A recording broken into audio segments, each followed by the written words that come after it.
Olá, hoje Olá. temos, hoje temos uma baixa do nosso lado, o Ricardo não pode estar, mas para compensar temos duas pessoas que nos vêm falar sobre linguagem, o João e a Thursday, eles trabalham na Claro, uma empresa que ajuda a simplificar a linguagem. Eles já são a apresentar, e se tiver a dizer aqui alguma coisa incorreta, corrigem-me.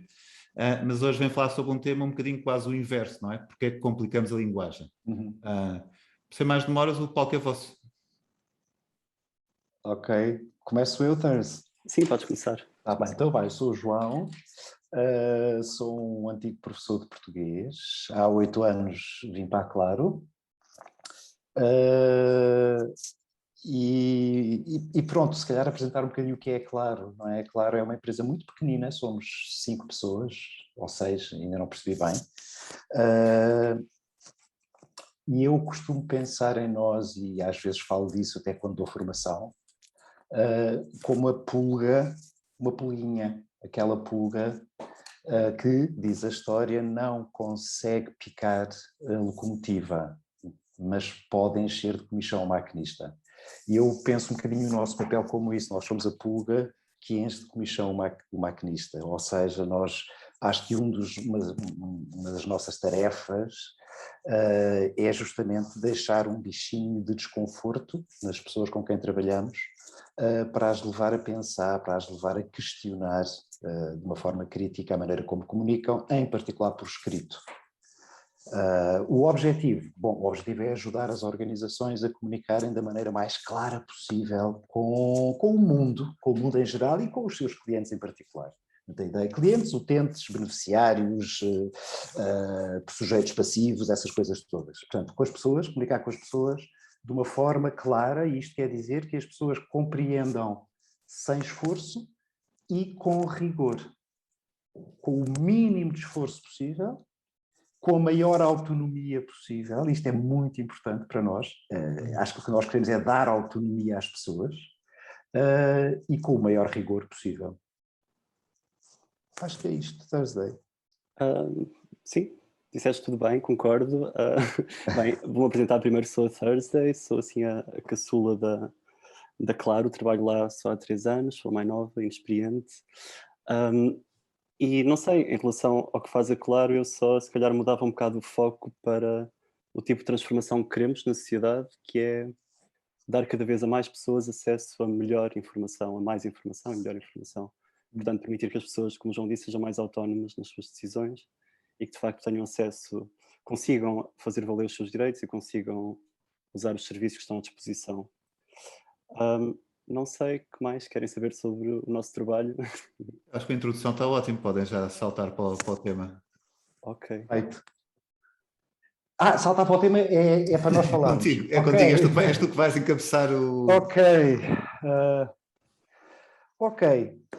Então nós chamamos a isto o porquê é que complicamos, não é? Porquê é que complicamos. E este porquê é que complicamos não é porque é que as organizações complicam, é mesmo a primeira pessoa do plural, nós.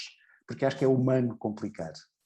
Acho que todas as pessoas, nós incluindo, têm uma tendência para complicar, em particular na escrita e em particular em tudo o que não é escrita pessoal. Acho que o meu ponto de partida é lembrar-me do início dos nossos cursos. Nos nossos cursos nós temos sempre um primeiro exercício que é um quebra-gelos, serve para as pessoas se apresentarem e pedimos que escrevam uma frase acerca de qualquer coisa de que gostam. Já foi durante algum tempo falarem de um filme que gostassem muito, por exemplo, falarem de um filme e apresentarem uma razão porque gostam tanto desse filme. Ultimamente temos falado não em filmes, mas em sítios. E o sítio pode ser uma vila, uma aldeia, uma cidade, um país, um continente, ou pode ser um certo banco de jardim, uma curva da estrada, uma praia, um rio, qualquer coisa, um sítio de que gostem muito e escreverem uma frase a explicar uma das muitas razões porque gostam tanto desse sítio. Ora, o resultado é invariavelmente uma ou duas frases curtas, sem palha nenhuma e que se compreendem à primeira. Qualquer pessoa compreende perfeitamente as ideias que ali estão. Não há uma única palavra rara, não há uma construção de frase que seja complexa, não há nada. São frases de uma enorme simplicidade. E nós partimos disso para confrontar as pessoas com a consciência disso mesmo. Ou seja, vocês já repararam que vocês escreveram com uma enorme simplicidade. E depois nem sequer lhes damos tempo de contestar, porque o que diriam naturalmente era qualquer coisa como: está bem, mas vocês fizeram batota. Ó João, tu pediste-nos para escrever sobre um assunto pessoal, ainda por cima sobre uma coisa de que nós gostamos. Escrever com simplicidade assim é fácil. O argumento é ótimo.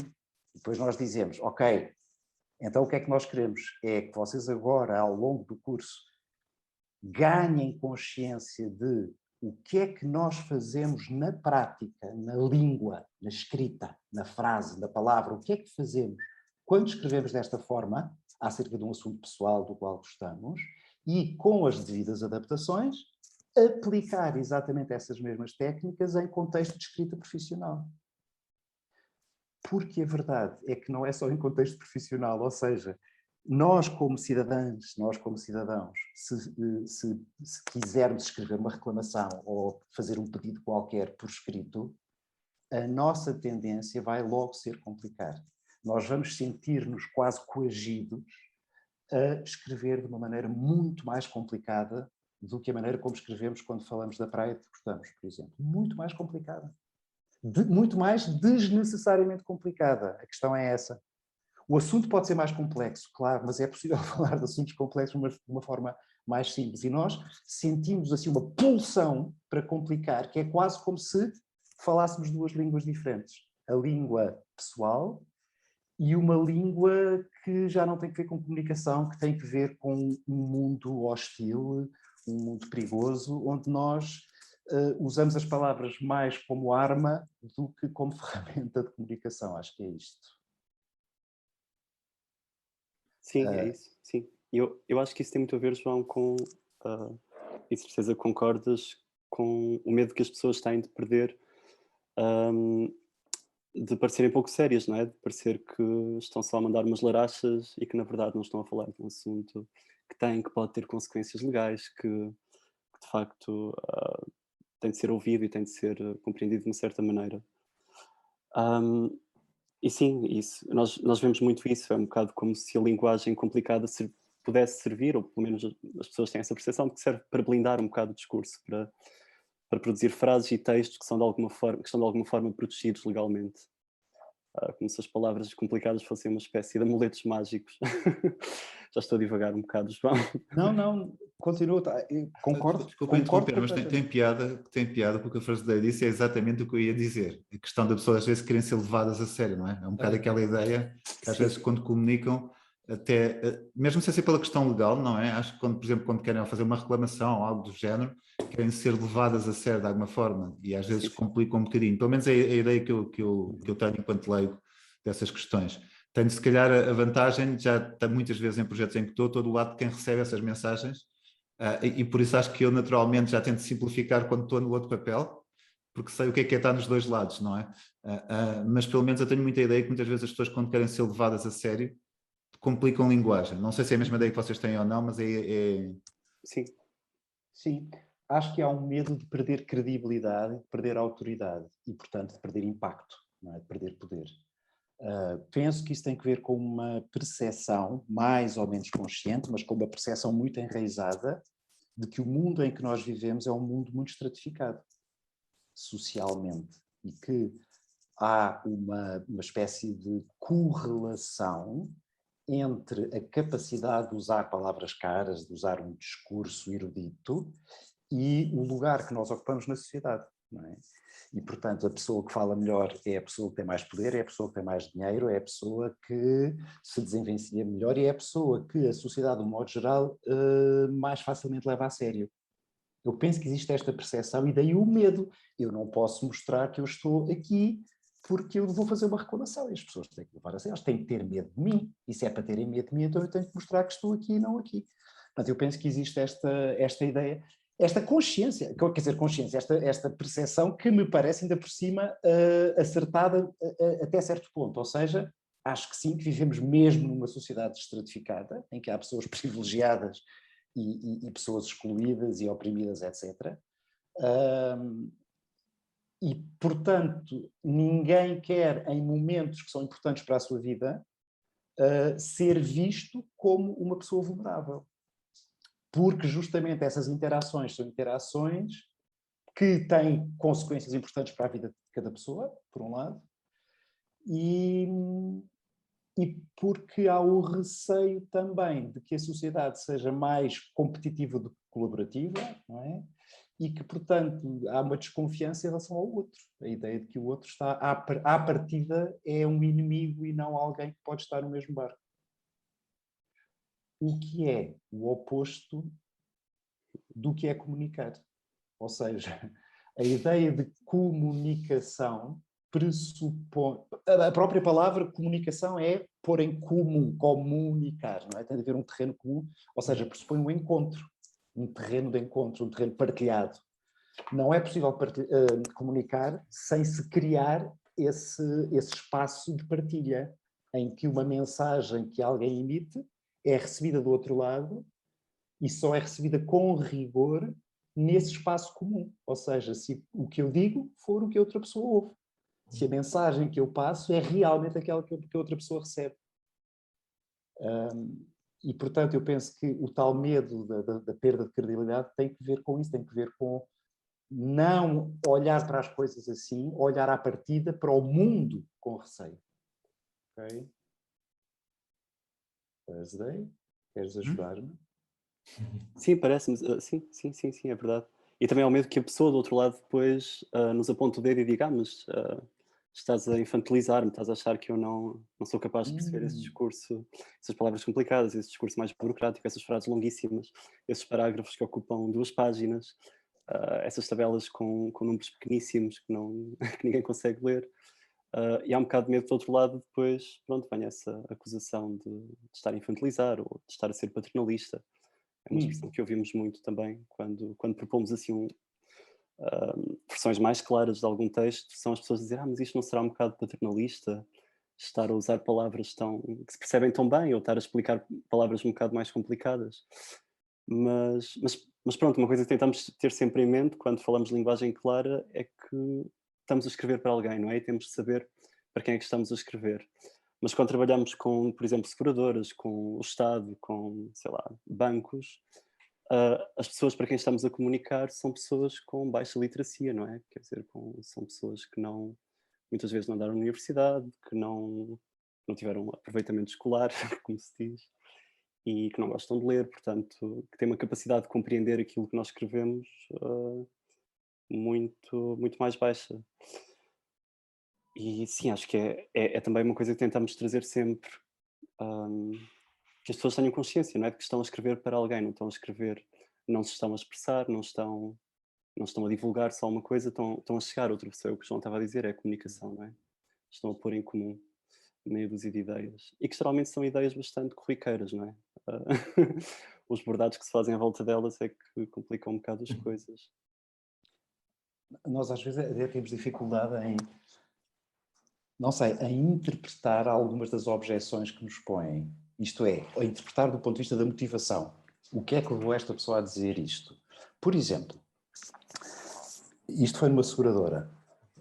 As palavras que eu vou usar são o mais fiéis possível, o mais parecidas possível com o original, tanto quanto a minha memória as consegue reconstituir. Qualquer coisa do género, quando nós dizíamos, mas ouça, mas as pessoas não sabem, as pessoas, se calhar vocês têm que explicar, as pessoas não sabem. E a resposta foi, não sabem. Oh, eles estão carecas de saber. Só não sabem o que nos dá jeito. Só não sabem o que nos dá jeito. Eles sabem muitíssimo bem. E eu não sei muito bem como interpretar isto, porque isto, uma vez mais, voltamos àquela ideia do mundo como guerra, como um palco de guerra e não como um sítio onde a gente se vai encontrar, não é?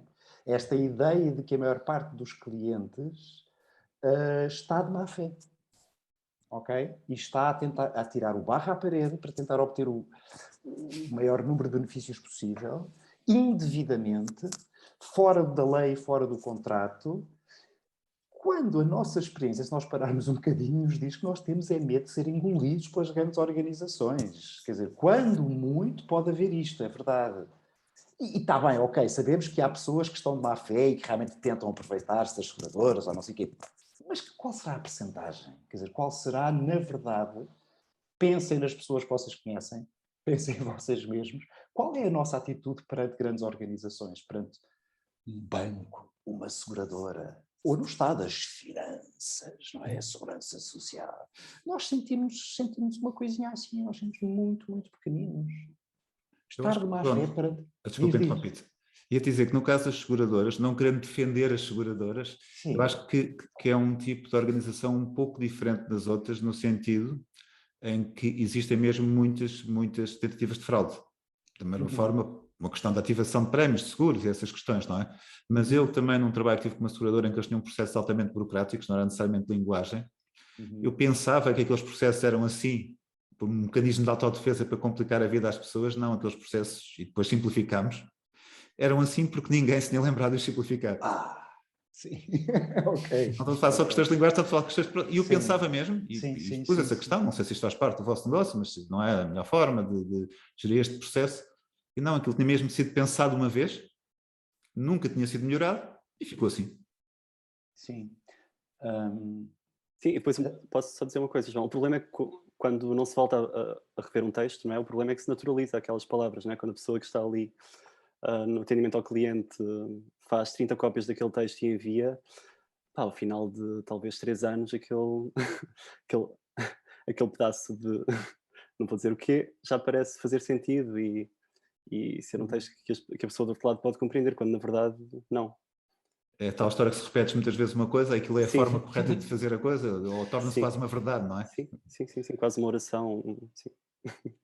Eu até estava com vontade de ainda não explorar muito esse filão, Thursday, porque acho que tu falaste talvez daquilo que é o mais importante de tudo, acho eu. Isto é, pensando em todas as razões pelas quais complicamos, eu diria que esta que a Thursday acabou de falar talvez se sobreponha a todas as outras.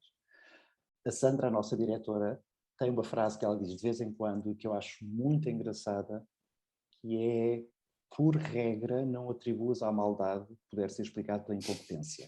Eu estava a pensar exatamente disso, sabes, que esse é um modelo mental, agora não me lembro, é qualquer coisa Razer, não é como Razer, que esse é outro, é a questão da versão mais simples, mas basicamente o modelo mental é não atribuas à malícia ou pode ser explicado pela ignorância.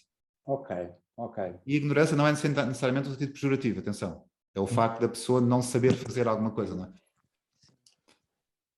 Mas desculpa, eu acho que vale a pena voltarmos a esta questão Mais do tarde? hábito. Do hábito, Ok. ok? Isto é do sim porque sim. É assim porque sempre foi e que me parece o mais importante de tudo aquilo que temos para dizer hoje. Mas ainda antes disso, houve aqui outra coisa que alguém disse, acho que foi a Thursday, ou foste tu, já não sei. Foste tu, Gustavo, a propósito das seguradoras.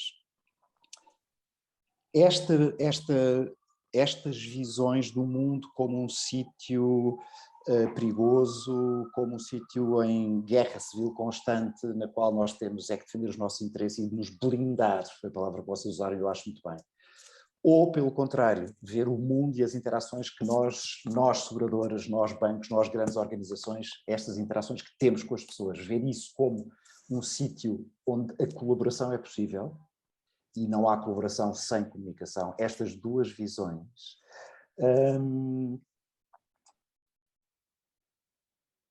acho que isto também é uma forma interessante de refletir sobre isto, sobre a maneira como nós escrevemos, porque eu diria que em termos estatísticos, aquilo que as organizações ganham se adotarem esta visão um bocadinho mais humana, mais de partilha, mais de encontro, em vez de a outra, ou se pelo menos tentarem conciliar as duas, tentar conciliar uma certa blindagem jurídica, vamos dizer assim, que eu percebo que tem de existir sempre, eu compreendo isso. Porque, como tu dizias, Gustavo, claro que há pessoas, há clientes que tentam furar, claro que há. Mas estatisticamente eu estou convencido que aquilo que as organizações ganham por adotarem uma visão mais humana e mais de encontro e mais de comunicação, supera largamente os riscos que correm ao fazê-lo. Largamente. Basta pensar, por exemplo, nas milhares de respostas a reclamações que a maior parte dessas grandes organizações têm que fazer por semana, por mês. Okay? E nós trabalhamos com muitas organizações destas e lemos imensas reclamações, lemos imensas respostas a reclamações. E percebe-se que há ali uma ou duas reclamações que são escritas por pessoas de má fé e que estão a tentar, pronto. Mas na maior parte dos casos não estão, de facto. São pessoas que não compreendem. Estão indignadíssimas, acham que estão a ser vítimas de uma injustiça brutal porque não compreenderam o que está em causa. Porque nunca leram as condições gerais, obviamente, aquilo é uma letra minúscula, pequeníssima, com parágrafos enormes, com uma linguagem rebuscadíssima que 98% das pessoas não compreendem e, portanto, as pessoas já nem tentam. Não leram, não sabem. Há pessoas que nem sequer têm a noção do que é um seguro. Lembro-me de uma formanda partilhar comigo uma coisa que lhe estava a pesar, que tinha recebido uma chamada de uma senhora, não sei que idade que a senhora teria, a nossa idade, 50 e tais, não sei, a dizer: olha, diagnosticaram um cancro ao meu marido, nós não temos um seguro de saúde, agora se calhar, como ele está assim, era uma boa altura para fazermos um seguro de saúde. Esta pergunta mostra que esta pessoa está de boa fé, não está a tentar enganar ninguém, ela não percebe como é que as coisas funcionam. Quando se fala em literacia, não é só capacidade de ler, não é só facilidade de ler enquanto ato cognitivo, tem que ver com o conhecimento do mundo que está por trás. A pergunta tão ingênua desta senhora, que estava aflita nesta fase da vida, ela pensava que o seguro de saúde seria uma boa resposta para os problemas que tinham surgido entretanto. E, portanto, ela não percebe que as seguradoras funcionam com base no risco. E no risco partilhado, no risco posto em comum. E, portanto, o marido agora era tarde para fazer um seguro de saúde. Quer dizer, ele deveria ter um seguro de saúde antes para cobrir o risco de vir a ter um cancro. Agora que já o tem, nenhuma seguradora vai fazer um seguro de saúde, ou se fizer é por um preço brutal. Portanto, isto significa que ela não tem noção de como as coisas funcionam. E isto acontece na maior parte dos casos. E esta senhora não tinha seguro de saúde. Outras têm, milhares de pessoas têm seguros de saúde. E depois, quando é preciso usar o seguro, as coisas não correm como elas esperavam. Ou muitas vezes não correm. Porquê? Porque as expectativas desde o início não eram realistas. As pessoas não sabiam o que estavam a comprar. Não sabiam. A maior parte das pessoas não faz ideia do que está a comprar quando compra estas coisas. E a maior parte das reclamações não tem razão. As pessoas reclamam sem razão. Reclamam honestamente, indignadíssimas, revoltadíssimas e não têm razão. Isto é, não têm razão em termos contratuais, não têm. Têm razão porque não é aquela seguradora que é má, é a nossa sociedade e a maneira como não comunica, nunca pôs à sua disposição a tal informação, como dizia a Thursday há pouco, a tal informação necessária para ela poder tomar decisões informadas. Ok? E escolher o seguro que melhor se adapta, com os níveis de proteção que melhor se adaptam às suas necessidades reais, etc. E, portanto, a maior parte das grandes organizações tem clientes potencialmente, que são bombas relógios, são potencialmente clientes insatisfeitos. Porque não sabem o que é que compraram, na verdade, não sabem. Portanto, é mesmo falta de compreensão. Eu concordo com o que tu dizes. Quando só destaquei as seguradoras, atenção, mesmo no caso das seguradoras, eu concordo com o que tu dizes. Só disse que era um caso um bocadinho atípico dos vários tipos de empresas, porque é sempre essa questão do ter direito ou não a algo, não é? E faz parte do modelo de negócio.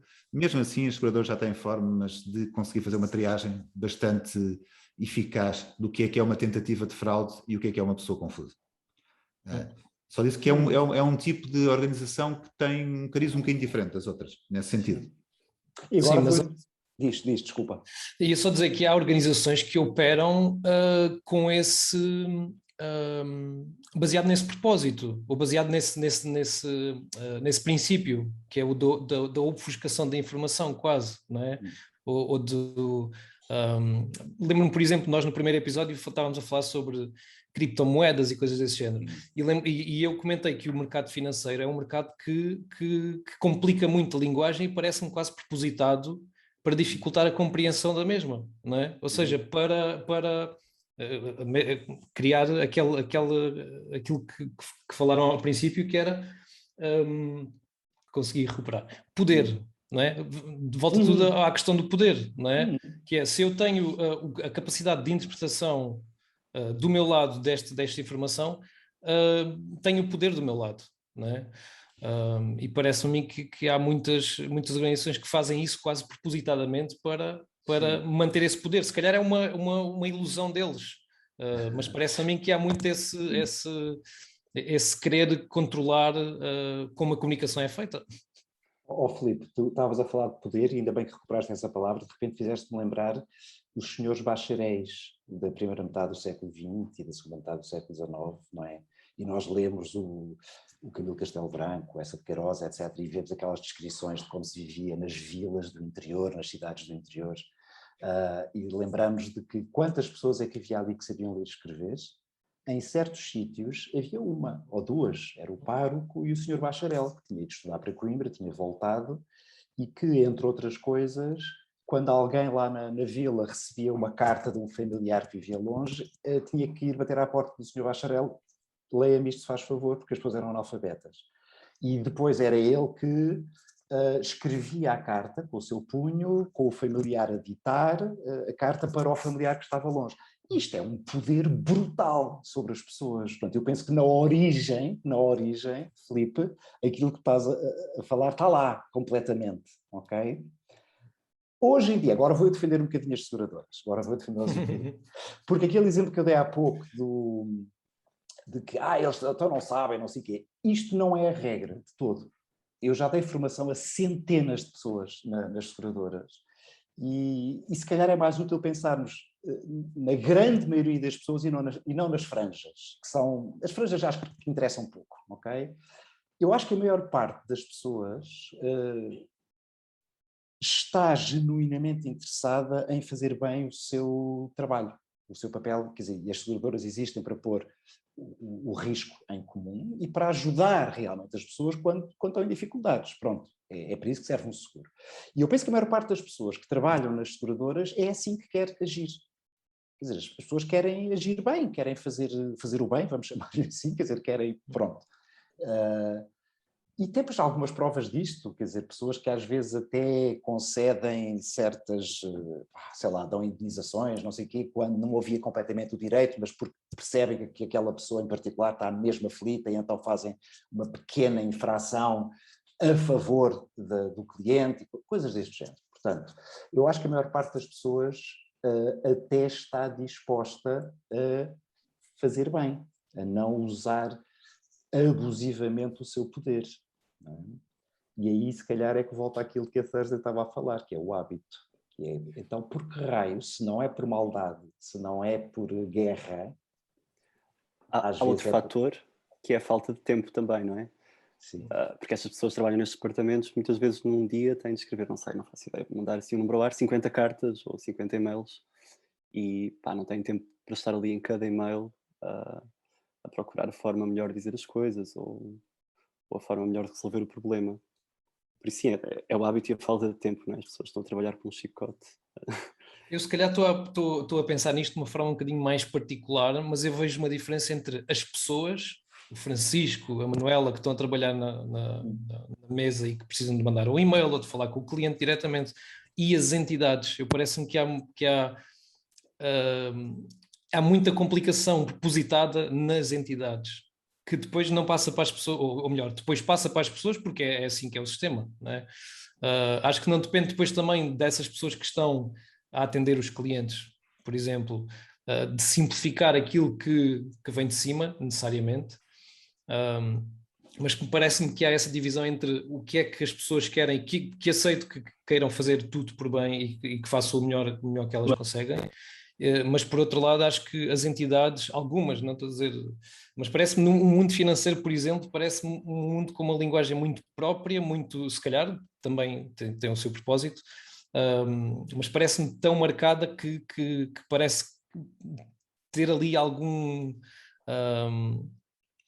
a razão de ser, não é? Outra razão de ser. Eu acho que não generalizava, ou seja, acho que existem esses casos no mundo financeiro como existem casos completamente diferentes, não é? Sim, o mundo financeiro como exemplo de... Dando um exemplo português e pondo aqui a palavra alegadamente, não é? Alegadamente, aquela questão dos lesados do BES, não sei em que ponto é que isso está em tribunal, por isso é que estou a dizer alegadamente as pessoas estavam nos balcões, estavam a ser condicionadas de cima para transmitir a informação errada. Okay? E aí era um caso que, volto a dizer alegadamente, não se tão fácil ideia como está esse processo, em que é um caso típico do que estás a dizer, não é? No fundo, o condicionamento da própria lógica ou de uma lógica que teve num banco durante um determinado período, não é? Mas não penso que a maior parte dos bancos, já está a falar dos bancos, façam isso. Na parte financeira é uma parte muito mais permeável a isso, até porque logo à partida há uma coisa terrível, que é muitas vezes as instituições estão a considerar a comprar determinado asset, lucram com esse asset em específico. Então não necessariamente estão a aconselhar a melhor coisa para ti. Eu não sei se aqui já não estamos a sequer a tirar um bocadinho o fio condutor ao João e à Fernanda, em termos do que estávamos a falar de linguagem, já a falar um bocadinho sobre a natureza ou não destas instituições, não é? Sim. Eu sobre isso percebo mesmo muito, muito pouco, ainda menos do que de seguros e de outras coisas, até porque, embora tenhamos clientes que são bancos, raramente são os departamentos responsáveis pela parte dos investimentos e essa parte mais especulativa, etc., que me parece ser, por natureza, competitiva, por natureza. É extremamente competitivo, sim. Ganha-se mais dinheiro se os concorrentes tiverem menos informação. Posso estar errada, eu não percebo mesmo nada disto. Assim, mais uma vez, João, mais uma vez, eu não generalizar, acho que não de todo. Existem instituições dessas, como existe agora no mundo do cripto, como existe nas finanças tradicionais, existem normalmente, não são as que sobrevivem muito tempo, porque o mercado acaba por selecioná-las, não é? Mas é um mundo, sim, é um mundo cheio de layers, cheio de camadas. Desculpa dizer a palavra layer, eu sei que devo tentar sempre falar em português, cheio de camadas e pronto. E se calhar acho que se calhar o ponto que podemos tirar para esta conversa é mais, temos aqui a diferenciar se calhar entre situações que pode ser quase uma política de alguma organização, mesmo que sejam poucas, em que isso seja uma coisa mais pensada, mas eu acho que independentemente de existirem essas empresas ou não, o que estás a dizer faz muito sentido, que é, na maior parte dos casos, é simplesmente uma questão de comunicação e não se comunicar da melhor forma e não necessariamente uma intenção de haver... Sim, também acho. Até porque aquilo que alimenta este hábito, acho que são imensos fatores, sabes, que se juntam, que se vão juntando para alimentar o hábito. Para já, eu acho que isto é possível que nasça no tempo dos bacharéis, de facto, pronto, que nasça num mundo em que a erudição, vamos dizer assim, ou o simples facto de saber ler e escrever, são um fator de poder, ponto. Mas isto é lá para trás. Agora, as formas oficiais de escrever, etc., têm décadas. São muito parecidas hoje com o que eram há décadas atrás, as formas oficiais de escrita. Aliás, são tão parecidas que, em muitos casos, os modelos que estão nos sistemas destas organizações e que saem quase automaticamente em certas situações, existem sem alterações há décadas mesmo. Nós já deparámos com isso, são modelos que estão ultrapassados, a única coisa que eles vão fazendo vão atualizando as referências à lei porque há um novo diploma que vai substituir o anterior, por exemplo. Mas o resto existe para aquela função, usa-se, pronto. E, portanto, a linguagem em si não vai sendo atualizada. Mas basta nós lembrarmos, por exemplo, das nossas aulas de português no secundário, não é? Do que nos ensinavam. Vocês lembram-se, certamente, de que antes do secundário predominava a escrita expressiva, não é? Que nos ensinavam a escrever a nossa visão do mundo, de uma forma um bocadinho literária, não é? Quer dizer, quem eu sou, o que eu sinto, o que eu vejo, etc. O que é ótimo, o que é bom. Depois, quando passamos para o secundário, prevalece a escrita argumentativa, não é? Responderam num exame acerca de Fernando Pessoa e as suas visões do esoterismo e não sei o quê. E tu tens que apresentar uma ideia, 2 argumentos e não sei o quê. Isto é muito argumentativo. E há regras que nos são passadas para defender isto o melhor possível. Entre outras coisas, ensina-se, e isto não é uma crítica, porque eu acho que também é preciso ensinar isto, ok? Ensina-se, por exemplo, a ligar orações de várias maneiras diferentes, que é como quem diz, a ligar ideias, a apresentar consequências, a apresentar causas, a apresentar explicações, concessões, etc. E isto resulta em frases progressivamente mais longas, continuando a ser sólidas, para apresentar as ideias de uma forma articulada, etc. Agora, parece é que isto é a única maneira de escrever. Como se não fosse possível, por exemplo, também escrever frases mais curtas. E lá voltamos nós à maneira como as minhas formandas e os meus formandos escrevem sobre os sítios de que gostam, que é com frases muito curtas, sem grandes articuladores de discurso, com poucas vírgulas, são tão fáceis de compreender. E, portanto, logo no secundário ensinam-nos, por exemplo, há 1001 maneiras de evitar a repetição. A repetição em termos de escrita, em termos estilísticos, é uma coisa muito, muito pesada, muito feia, parece que a pessoa tem um vocabulário pobre, não é? Está sempre a usar as mesmas palavras, etc. E isto é bom para ampliar o vocabulário de quem está a estudar, mas não é a única ferramenta possível. A repetição na linguagem clara é reconhecidamente também uma boa ferramenta em certas situações. O nosso cérebro gosta de fazer o mínimo esforço possível para fazer correspondências entre dois elementos da frase, por exemplo. Se eu usei um elemento qualquer, imaginem as instituições de crédito no início da frase, e se depois, mais à frente, disser as mesmas, feminino plural, ok, o meu cérebro pensa, deixa-me cá voltar atrás. Feminino plural deve ser isto, instituições de crédito. Okay. Às vezes, para além das instituições de crédito, lá atrás, está outra coisa qualquer feminino plural. Sei lá, as autoridades nacionais, por exemplo, as autoridades nacionais, feminino plural. Mesmo que a pessoa não tenha baixa literacia, isto já exige um esforço de processamento maior para o cérebro de quem está a ler, mesmo que seja uma pessoa com boa literacia. Basta que ela não esteja muito por dentro daquele assunto, e pode ser uma engenheira eletrotécnica que está a ler uma peça jurídica, por exemplo, basta isto, e ela, no mínimo, está a fazer um esforço maior. No mínimo. Se é que percebe. Se é que não fica mesmo com dúvidas quanto à ambiguidade. Espera lá, estão a falar das autoridades nacionais ou das instituições de crédito? E isto porque usamos o pronome as mesmas. Quem diz o pronome diz as elipses, vocês talvez se lembrem, também nos ensinaram, que é quando nós tiramos uma parte da frase porque não é necessária, porque de trás se depreende que continuamos a falar da mesma coisa. Às vezes são sinónimos, outras vezes são hiperónimos, lembram-se dos hiperónimos? Para não dizer outra vez o carapau, à segunda vez eu digo o peixe, ok? E à terceira digo o animal, e então cada vez é mais genérico, cada vez é mais difícil de entender.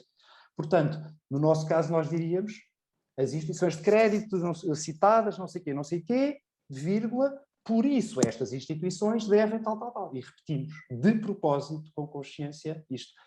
Porquê é que eu estou a dar este exemplo da repetição? É um exemplo entre vários. Isto continuamos a falar do hábito, porque nós aprendemos muito cedo que há uma forma que parece ser correta, a forma correta de escrever, como se não houvesse outras. Parece que deixamos de lado uma série de ferramentas que podem perfeitamente coexistir com as outras que aprendemos no secundário. E depois na faculdade, tudo isto se avoluma, não é? E depois Estás a referir desculpa interromper, estás a referir esse exemplo. Eu ultimamente já não faço esse tipo de trabalho, mas quando fazia auditorias de usabilidade, isso era a questão mais comum, era explicar às pessoas que estão-se a referir à mesma coisa, tratem pela mesma designação, para as pessoas compreenderem e identificarem. No interface ainda é uma questão mais, é assim, basicamente as pessoas têm pouco tempo para perceber a interface, como utilizar, não é? E ter duas designações diferentes para a mesma coisa não faz qualquer sentido. Dois botões, num tens submeter, no tens enviar, será o mesmo?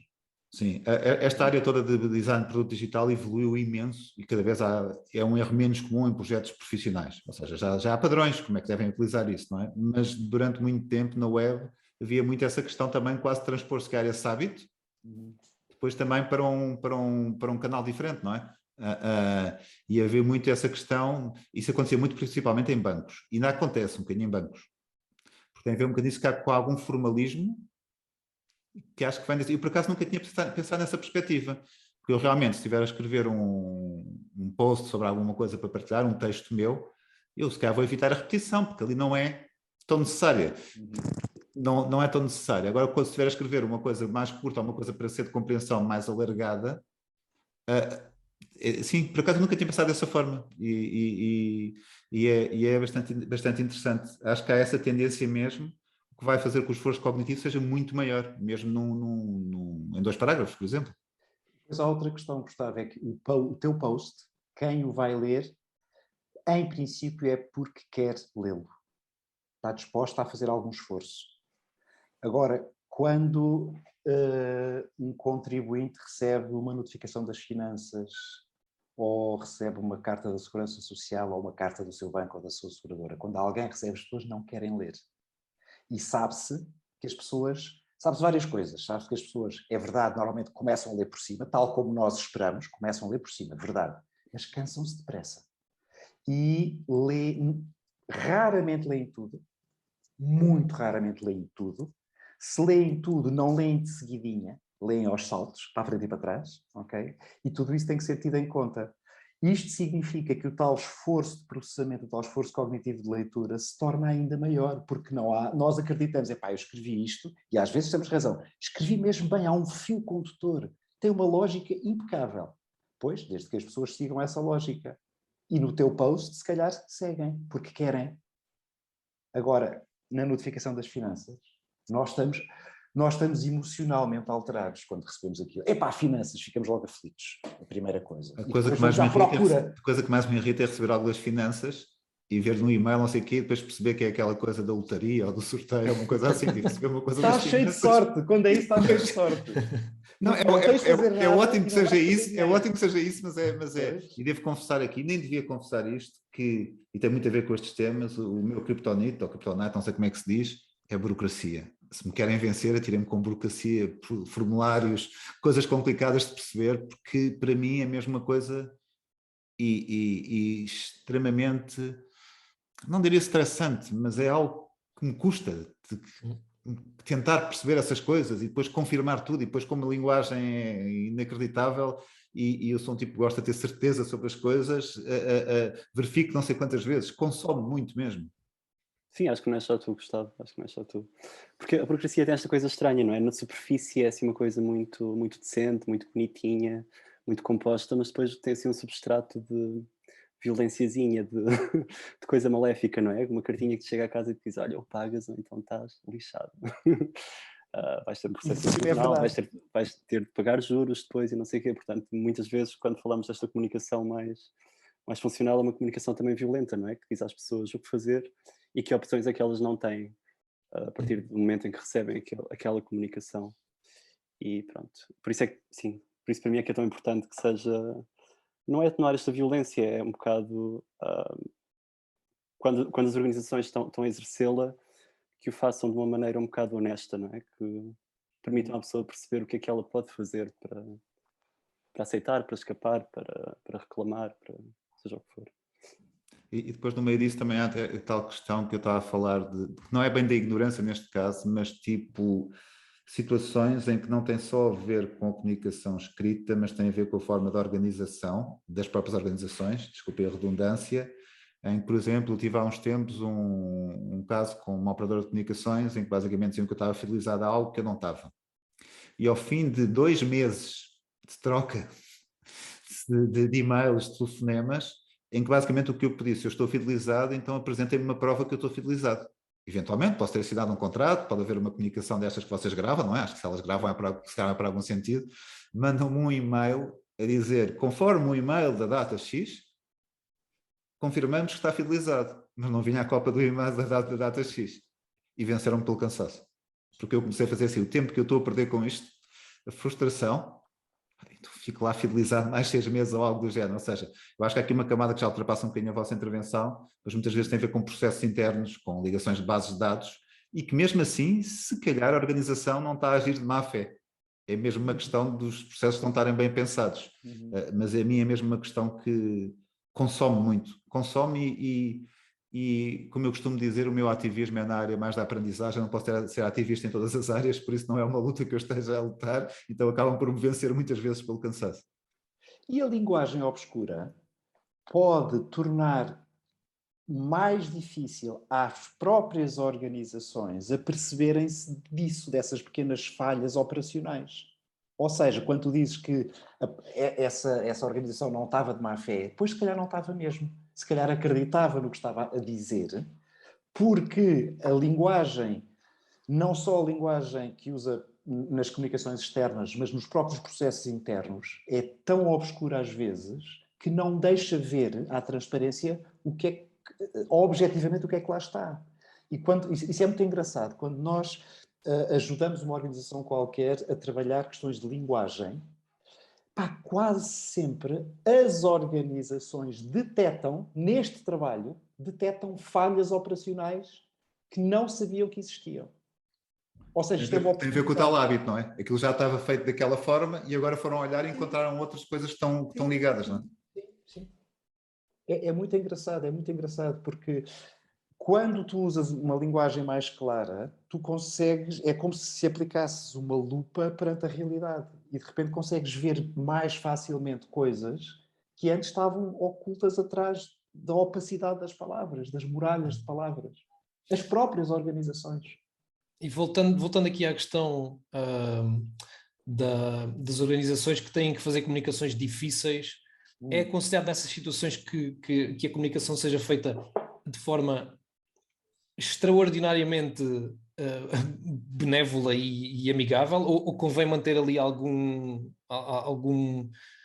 marcar o ponto que aquilo é sério e que tem que ser tomado de forma séria? Eu diria as duas coisas, ou seja, as duas coisas é sério, é objetivo, as pessoas têm de conseguir aperceber-se da gravidade da situação, porque o que é agradável não passa a ser agradável pelo facto de ser escrito de uma forma clara. Pelo contrário, percebe-se mais facilmente que é desagradável, ok? Um parênteses muito rápido.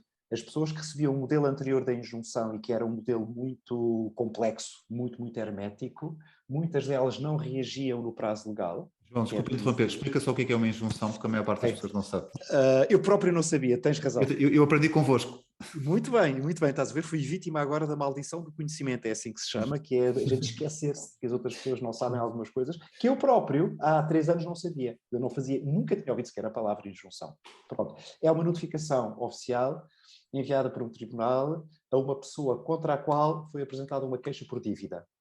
As condições é que a dívida tem que ser até 5.000 euros e resultar num contrato. Um contrato de arrendamento, um contrato de serviços, qualquer coisa. E é uma forma rápida de cobrar dívidas.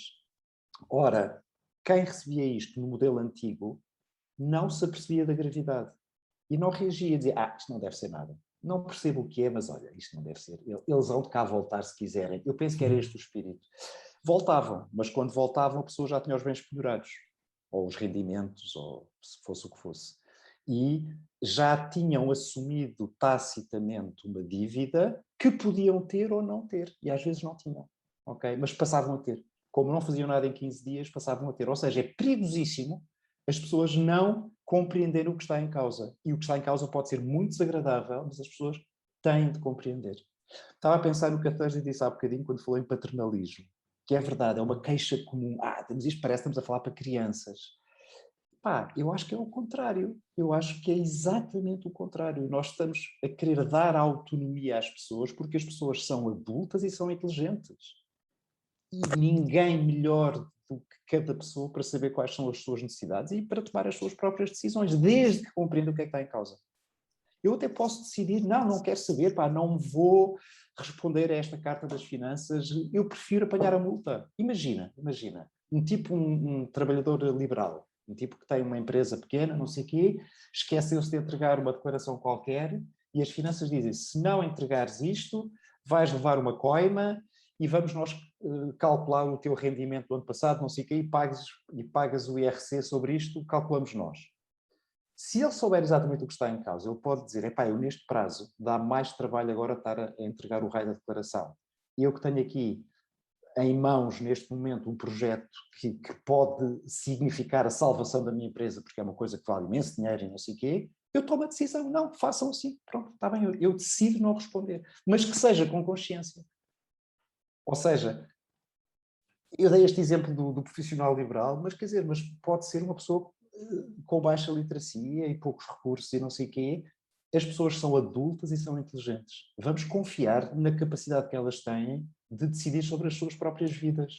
E, portanto, Filipe, quando falas nestas comunicações mais desagradáveis, eu acho que, por um lado, sim, é preciso deixar claro, de uma forma muito objetiva, o que está em causa, o que é que as pessoas têm de fazer e quais são as consequências se não fizerem. E alternativas, se houver.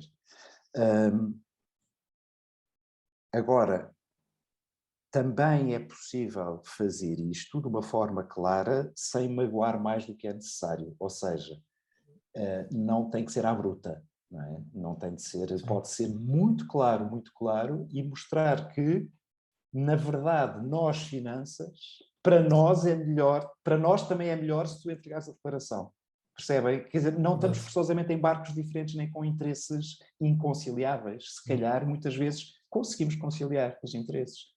Se tu pagares isto, se tu entregares a declaração em falta, é a maneira que tu tens de poupar mais dinheiro.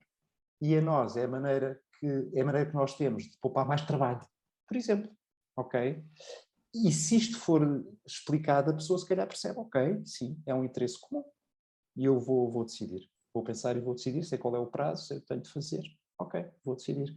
Sem ser aquele caráter intimidatório, de cima para baixo, não é? Do gigante que é a organização, para a pessoazinha pequenina que indefesa. Estás-me a fazer lembrar de um caso, João, e na altura que ainda partilhávamos espaço, atenção que a minha antiga empresa partilhava espaço com a Claro, e lembro de receber uma carta em que basicamente eu não percebia nada da carta das finanças, o que dizia, e dizia-me qualquer coisa em que eu tinha que pagar um valor, que eu não me lembro, que era de 6.000 euros ou uma coisa do género, até à data X. E depois eu falei com a minha advogada o que é que se tinha passado, para vocês verem. O que se tinha passado é que alguém tinha prestado um serviço à minha empresa, estava numa situação qualquer com as finanças, e as finanças queriam saber se essa pessoa tinha créditos com a minha empresa. Não podias pagar a essa pessoa. Sim, mas o entendimento meu, e acho que tenho alguma literacia da carta, é que eu tinha que pagar aquele valor por uma situação que eu não sabia e com um nome que eu já não me lembrava. Pois. Gustavo, e tu és uma pessoa com excelente literacia. Tu tens uma formação superior, tu trabalhas há que tempos, não é? Tens a tua própria empresa, tu és uma pessoa com excelente literacia e repara como de repente foste, nessa situação, foste menorizado. Aí sim, infantilizado. Tu tiveste que contactar a tua advogada sozinho, ficaste inseguro, ficaste sem saber o que fazer. E já numa situação de privilégio ter uma advogada para contactar, que a maior parte das pessoas não E tinhas, exato, mais essa, exato. Ok, um parênteses muito rápido, só para dizer que as finanças, muito rápido, dizer que a minha mulher recebeu há 2 anos uma notificação das finanças, na qual nós não interviemos, não tivemos nada a ver com isso, nada, foi uma surpresa absoluta, ok, que vinha muito acima do que é habitual e que permitiu que a minha mulher e eu lêssemos aquilo antes de jantar, foi quando chegámos a casa e aquilo estava no correio, e eles tinham usado algumas técnicas, não sei se intuitivamente ou não, mas que tinham vontade honesta de comunicar que tinham, porque nós em 30 segundos compreendemos o essencial daquela notificação. O essencial. E nem foi preciso ler tudo, percebemos o que é que ia acontecer e pronto, e fomos fazer o jantar, que era o que nós queríamos, já com a segurança suficiente de perceber o que é que tínhamos de fazer ou não, e por acaso até não tínhamos que fazer nada, só tínhamos que esperar pela comunicação seguinte. Mas foi ótimo, e também que eles mandaram aquela, porque a comunicação seguinte era desagradável, era que as finanças se tinham enganado com um benefício qualquer, e a Paula ia ter que devolver 140 euros por causa de um benefício que lhe tinham atribuído indevidamente. Pronto, um erro acontece, as finanças também são só humanas e às vezes também falham, tudo bem. E então, quando deram por isso, decidiram cobrar os 140 euros a mais e mandaram uma carta a prevenir. Ótimo, muito bem. Estava tão bem explicadinho, sabes, com uma série de técnicas boas, e nós pensámos, boa finanças, afinal, ok, Sim, afinal João, as finanças também diz. e ainda bem que referiste a questão dos 30 segundos, não é? Porque nós estamos aqui a falar de linguagem clara quase como se fosse só uma questão de escolher palavras ou fazer frases mais curtas, mas temos uma série de técnicas também para que a pessoa tenha autonomia ao ler o documento, isto é, que para já consiga perceber a mensagem principal do documento assim à primeira vista, não é? Que olhe, abra a carta, abra o e-mail e que perceba imediatamente de que é que aquilo se trata. E depois dar à pessoa a opção de olhar para o documento e perceber onde é que está cada assunto, não é? Onde é que vai encontrar informações sobre cada assunto e de escolher se quer ler sobre este assunto, sobre aquele, se quer mastigar a carta toda e digeri-la durante 2 horas, quer dizer, a pessoa fica...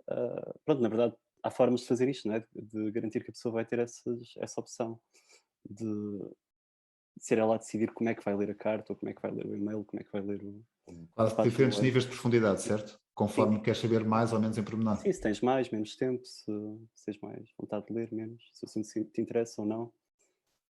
Portanto, a autonomia Interessante. Thursday até no próprio ato da leitura, não é só depois da leitura o que é que eu vou fazer, e só tínhamos falado disso até aqui, e tu agora acabas de lembrar que há autonomia no próprio ato da leitura, ou seja, eu devo conseguir traçar o meu próprio percurso de leitura com segurança. Sim, com segurança. Sim. Porque as pessoas já fazem isso, não é? Como tu disseste, saltam de um parágrafo para o outro, ou vão ler aquela palavra que se destaca mais porque está em itálico, ou o número. Mas sim, é fazer isso com segurança, saber o que estão a fazer. Sim. Eu se calhar, João, Isso. tu acho que tinhas pensado mais os vários assuntos que íamos falar aqui, não era? Diz-me, posso introduzir aqui um assunto ou estás ainda na tua sequência lógica para chegar a uma conclusão? Acho que só queria rematar a questão do hábito. Ok. Porque não sei se lhe demos importância suficiente aqui. Ok. Acreditando como eu acredito, e atenção que isto é uma intuição fundamentada pela experiência dos últimos anos, mas é só uma intuição, não há aqui nada de científico, não temos provas nenhumas disto, mas aliás temos muito poucas certezas em relação ao que estamos para aqui a dizer, é muito fruto da nossa experiência. Cada vez mais eu sinto que o nosso papel, quer quando damos formação, quer quando fazemos consultoria e ajudamos as organizações a reescreverem com técnicas de linguagem clara lotes de documentos e não sei o quê, acho que o nosso papel é muito, quando eu falava da pulguinha ao início, esta comichão, eu diria que é a comichão de uma tomada de consciência. Por um lado, tomada de consciência de uma coisa que já aqui falámos, que é o que é comunicar, isto não tem que ser guerra, pode ser comunicação, mas não é só isso, é tomada de consciência do que é a escrita e o ato da escrita. Porque as pessoas queixam-se, e nós percebemos que elas têm razão, de que no dia-a-dia, com a falta de tempo, por um lado, com o peso do hábito, com o peso das convicções que herdámos desde o secundário, por aí fora, tudo isso, a escrita tem poder sobre quem escreve. Profissionalmente, quem escreve coisas funcionais, faturas, e-mails profissionais, etc. As pessoas, quando dão por si, escrevem assim, não sabem porque é que escrevem, sentem que tem de ser assim, e é como se nem conseguissem fazê-lo de outra maneira. Ou seja, também isto é, agora da parte de quem escreve, falta de autonomia. É a escrita que manda nelas, é um certo modelo de escrita que manda nas pessoas. E nós tentamos que seja ao contrário. Que seja, olha, tens aqui uma mala de ferramentas nova, não precisas de deitar fora as outras são boas e tu escreves bem, mas podes agora acrescentar estas e decidir em cada momento qual é a ferramenta ou qual é o conjunto de ferramentas que é mais eficaz para aquilo que tu queres neste momento. Lembrando que estás a comunicar, ok? Queres comunicar, queres passar uma mensagem, queres ser compreendido facilmente, rapidamente e com rigor, ok? Quais são as ferramentas que vais usar? Queres usar aqui a repetição? Não, aqui acho que não fica bem, acho que fica muito pesado. Ok, não uses. Nada das técnicas que nós usamos e ensinamos a usar, nada disto é sagrado, não há mandamentos, ok? São mesmo só uma porcaria de umas ferramentas que nós gostaríamos que as pessoas usassem deliberadamente, sempre deliberadamente. Tem que ser quem escreve a mandar na escrita, não o contrário. Eu acho que esta ideia é talvez a mais importante que nós temos para trazer aqui, sim. sabes? É esta ideia de, eu tenho que mandar a minha escrita, tenho que ser autónomo. A escrita é o que eu quiser que seja. E para isso, quanto mais fina e funda for a consciência que eu tenho do que é uma frase, do que são as palavras que eu posso usar, das minhas alternativas todas, melhor. Mais eficaz eu vou ser. Sim. E depois escrever complicado sabe muito melhor. Ao sábado de manhã, não é? Sim. Ao sábado de manhã, quando eu estou a escrever cenas para ganhar o Nobel. Exato. Aí sim. Eu queria introduzir aqui um tema agora, que estava a dizer no início, quando estávamos antes de começar a gravar, que depois mandar ali a batata quente para o Filipe, que tem muito mais experiência nisto do que eu, mas tenho estado a trabalhar num projeto, isto aconteceu quase gradualmente, trabalhar desta forma, em que basicamente nós trabalhamos de forma síncrona, agora tentando simplificar a linguagem, porque há pessoas que não sabem o que é síncrono, basicamente nós tentamos respeitar o tempo uns dos outros e tudo conseguimos fazer sem que outra pessoa tenha que dar uma resposta imediata, simplificando, fazemos. E o que eu tenho reparado nestas equipas e ao longo do tempo é que vejo quase uma tendência natural das pessoas para simplificarem a sua linguagem, até para conseguirmos mais facilmente entender-nos, porque senão são longas trocas de mensagens e as coisas não avançam. Ou seja, eu acho que acaba por ser quase, as pessoas acabam por ficar conscientes dessa necessidade, cada vez comunicar de forma mais pragmática, e é um processo interessante. Mas eu neste projeto trabalho com uma equipa mais pequena, depois temos outra dimensão muito gira, mas isso estava em si um episódio, é que nós estamos a trabalhar em público, as pessoas têm acesso ao nosso trabalho e articulamos o nosso trabalho com a comunidade, não somos só nós que trabalhamos. Então também tivemos que encontrar formas de dar contexto à comunidade, para a comunidade poder participar nos nossos processos. Isso também nos obriga um bocadinho, um esforço. Não estou a dizer que escrevemos maravilhosamente, longe disso, mas normalmente escrevemos de uma forma muito pragmática e quando não estamos a ser pragmáticos, alguém nos avisa. Basicamente, consegues simplificar isso. E tem piada que são pessoas com perfis muito diferentes e há quase uma tendência natural para isso. Mas o Filipe já trabalha neste tipo de ambientes há alguns anos, ele trabalha numa empresa de trabalho distribuído. Filipe, e a provocação que te fazia é perceber um bocadinho, tu trabalhas com pessoas de todo o mundo, com culturas diferentes e muito por comunicação escrita, penso eu, depois corrija-me se estiver errado. Quais é que são tipo os desafios maiores que tens a esse nível? E desculpa estar aqui para um tema um bocado lateral, mas achei que era interessante, aqui uma tangente interessante. Sim, eu diria que 90% do trabalho é escrito, ou da comunicação, digo. Temos momentos em que temos chamadas Zoom, ou chamadas áudio, ou um sincronismo diferente.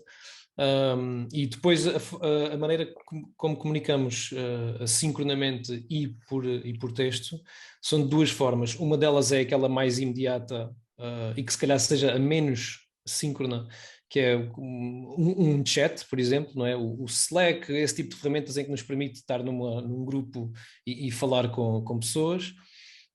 E depois temos o nosso método mais habitual, que são blogs internos. Temos um blog por equipa, temos um blog por divisão, temos um blog por projeto, temos milhares e milhares de blogs em que se coordenam mais ou menos as pessoas por equipa, regra geral, em que escrevemos posts, basicamente, a explicar o trabalho, a explicar as decisões, a documentar as decisões, mais importante do que se calhar discuti-las, documentá-las para ficarem pesquisáveis, indexáveis, para uma pessoa que entra daqui a 3 meses consiga voltar atrás e perceber, ok, esta decisão foi tomada por isto e isto e isto, consigo, ainda por cima é na internet, não é por papéis, portanto eu consigo ligar este documento ao outro, à documentação interna, a um link externo, ao que seja. Mas isso também vem com muitos desafios e nota-se pessoas de zonas diferentes do mundo com mais ou menos conforto na língua escrita, apesar disso ser um critério base para trabalhar nesta empresa. E depois existe outra coisa que é, e eu isto noto muito, que é o medo das pessoas de escreverem alguma coisa por parecer tão permanente. Não é um chat, é um post, é uma coisa que fica ali, é uma coisa tal e qual como é útil para alguém que vem daqui a 3 meses, fica registado. Alguém que venha daqui a 9 anos lê aquele post e quase parece uma vergonha porque utilizou as palavras incorretas. Portanto, sente-se um grande peso em tentar escrever bem, em tentar escrever... E bem não quer dizer que seja complicadíssimo, não é? Bem pelo contrário. Aliás, eu vou referir aqui 2 exemplos. Um que é uma pessoa que veio agora de uma agência de marketing e que nota-se muito que tanto o vocabulário como a história que tenta colocar nos posts, o aspecto da storytelling, nota-se que é muito vincado e muito marcado pelas agências de marketing. É aquele vocabulário muito pesado, sempre que tem o seu uso, mas depois temos o outro lado da moeda, que é uma antiga team lead que eu tive, uma antiga líder da equipa, tentar utilizar o português sempre, à vontade, que escreveu um post um bocado meta, não é? Escrever um post sobre escrever posts e a dizer que o texto não deve ser importante. O texto não pode ser visto de forma tão importante, porque nós comunicamos com texto. Portanto, se o texto é um bloqueio, então não estamos a fazer o nosso trabalho, não é? Portanto, desbloquear, e uma das ferramentas para desbloquear é exatamente tentar escolher palavras mais simples, tentar ser mais sucinto, tentar explicar as ideias de maneira mais direta, em vez de andar ali com floreados e tentar explicar o conceito. Não, isto foi feito por isto e isto e isto. E depois também temos uma série de ferramentas mais, como é que é dizer, mais técnicas, que é a possibilidade de formatar o texto de maneira que ele seja mais, diria, visual, não é? Seja com listas, seja com imagens, seja com alguns artifícios visuais que nos permite chamar a atenção para aquele bloco, ou seja, uma coisa que eu tenho seguido desde que comecei a trabalhar nesta empresa é uma escola de pensamento, não sei bem o que é que lhe hei de chamar, que é o Simple English, que é exatamente a definição de utilizar um número restrito de palavras, linguagem muito simples, para explicar ideias muito complexas, que habitualmente nós pensamos que temos que explicar as ideias complexas com palavras complexas, não é? E aqui é exatamente o contrário, e eu gosto muito dessa linha de pensamento. Aliás, se calhar notaram no início que vocês começaram a falar e eu estava só a dizer que sim, porque isto tudo me faz sentido e é uma coisa que a linguagem por mim, a linguagem por si só já me fascina, mas depois aplicada aqui a esta... como é que é dizer, esta experiência de utilização, não é? Porque a minha experiência de utilização do dia a dia do meu trabalho é texto, é ler, é escrever, para além das ferramentas eu faço design, mas para além das ferramentas de design que eu utilizo, o meu dia é isso, é explicar ideias, é tentar chegar à essência dos conceitos, quer dizer, portanto tudo isto me fascina. Então, afinal, a provocação não foi bem uma provocação, é um tema que tem cá. Estava a brincar contigo. Sabia que era uma coisa importante, mas queria perceber o quão importante era e também da forma que lidavas com isso. Desculpa, João, ias falar. Não, ia perguntar, tu lembras-te assim, se te lembrares de algum exemplo de palavras usadas nesse Simple English?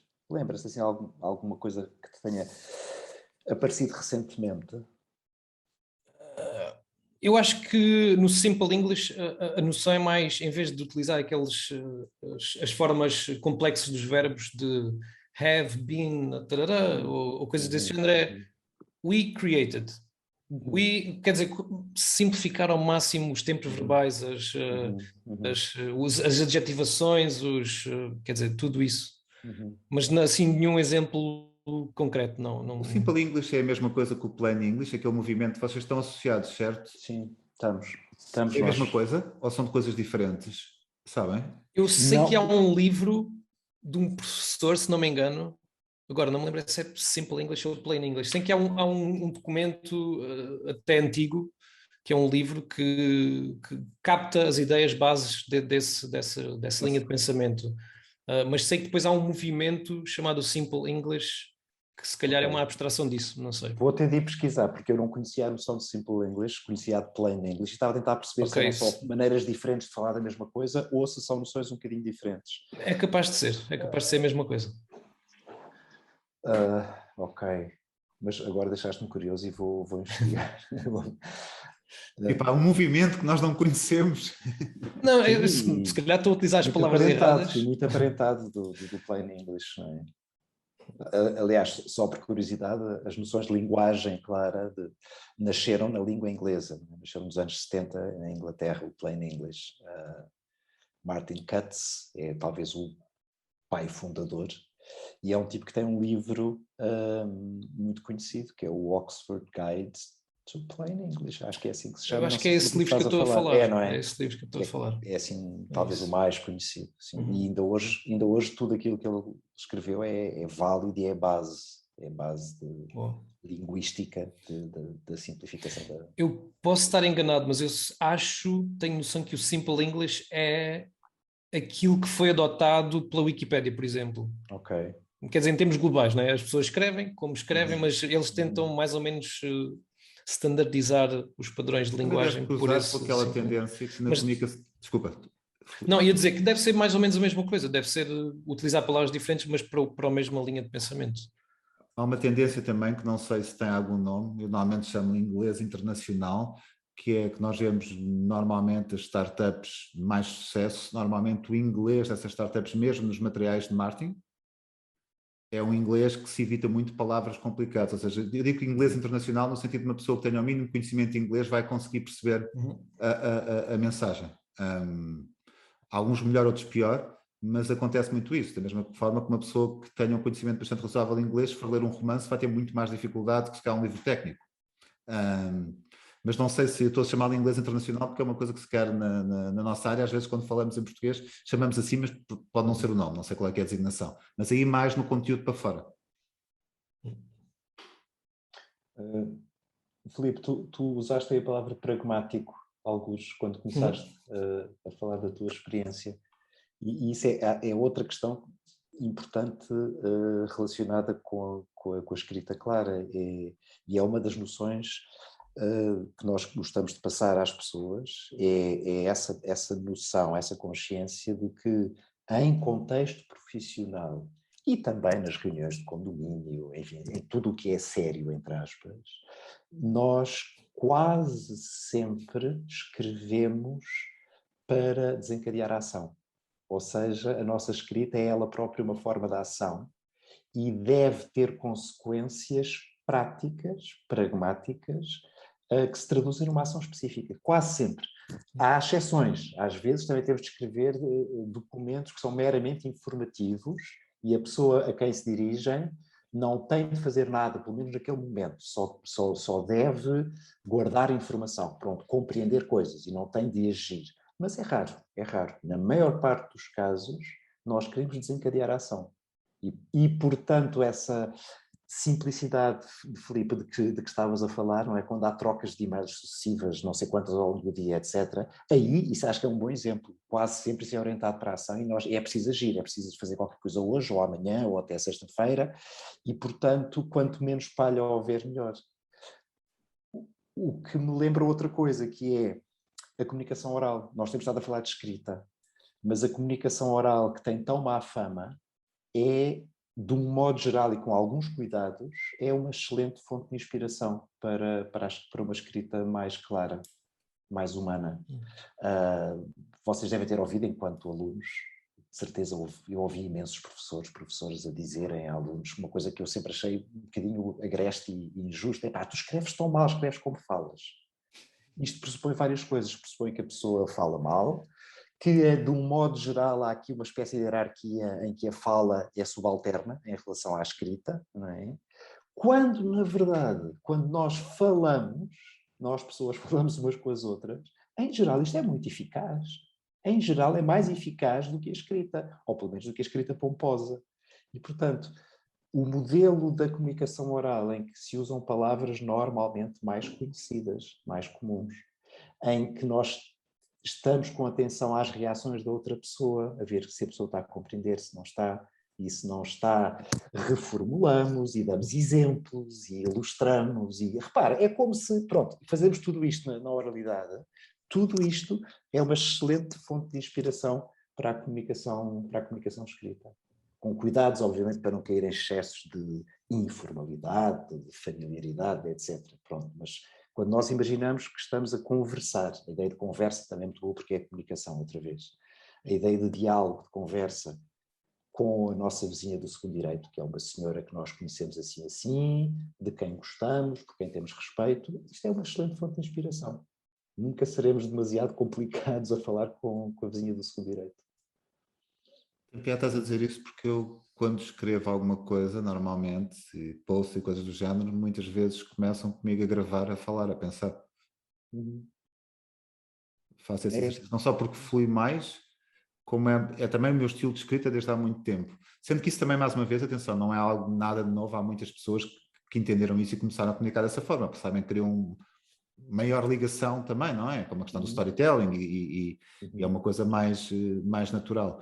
Eu acho que, sinceramente, se calhar vocês têm uma visão diferente, mas do que eu vejo e mais das leituras que faço e dos autores que leio mais online, eu tenho visto cada vez mais uma tendência para alguma simplificação de linguagem, uma tentativa de comunicar com mais pessoas e já tenho idade suficiente para vir de outro mundo em que era completamente diferente, muito mais formal, mas vejo bastante tendência até para essa simplificação e também este fenómeno que eu estou a dizer agora muito, o trabalho remoto e trabalho distribuído, e essa questão é uma coisa que eu acho que começa a acontecer também muito naturalmente, porque quando estamos também nessas organizações mais descentralizadas, em que as pessoas têm mais autonomia, que é uma palavra que vocês falam importantíssima, as próprias pessoas percebem que isso é eficaz e ajuda na sua comunicação dia-a-dia, ajuda a melhorar a sua vida, não é? Se calhar, em vez de trocarem de 50 mensagens com uma pessoa, trocam 3 ou 4 e têm o assunto resolvido, não é? Se calhar, antes de escrever uma mensagem, lembram-me de dar à pessoa o contexto.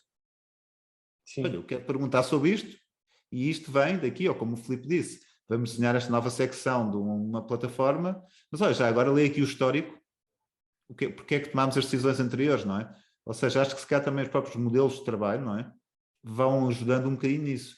Claro que o contexto de grandes organizações ainda é diferente, ainda tem que ter uma ajuda completamente diferente também, e também, atenção, isto que eu estou a falar é um bocado a questão mais, desculpa agora não sei o termo em português, os knowledge workers, não é? Pessoas que se calhar já têm alguma agilidade também para adotar este tipo de comunicação, não é? Não estamos a falar de pessoas que se calhar têm menos literacia e não têm a mesma agilidade também para fazer isto. Olhem, estamos a chegar, acho que já ultrapassámos 1 hora, nós normalmente queremos manter o episódio com cerca de 1 hora. Alguns pensamentos finais? Não, quero só confessar, já que estamos a falar do hábito e das razões pelas quais nós complicamos, tenho de confessar que há 8 anos e tal, quando eu passei da escola para aqui, para Claro, eu acho que levei meses a habituar-me à linguagem mais simples. Em termos de emoções, eu reconhecia racionalmente as vantagens todas, eu era capaz de aplicar, mas foi uma descoberta e as descobertas levam tempo. Eu lembro-me muito bem de uma das primeiras peças que eu vi, escrita pelo Miguel na altura, tinha não sei o quê, ponto final, depois dizia, por isso, vírgula, vamos enviar-lhe não sei o quê. E eu lembro-me de como me chocou emocionalmente, sem eu saber porquê, este por isso. Eu não pensei que estávamos a infantilizar ninguém, mas senti estranheza.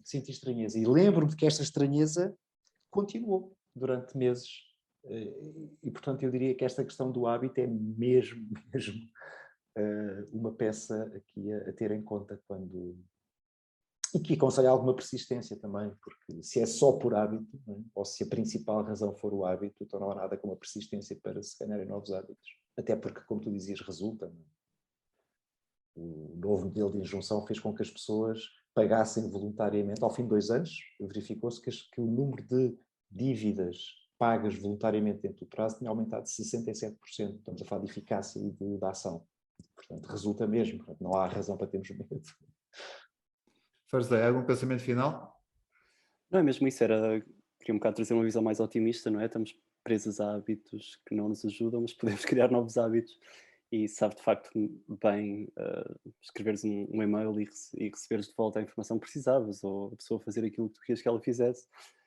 E pronto, e bem, uma coisa que não falámos aqui é que se calhar perde-se um bocado de tempo, sobretudo no início, a aprender a escrever de uma forma mais clara, não é? Mas depois compensa.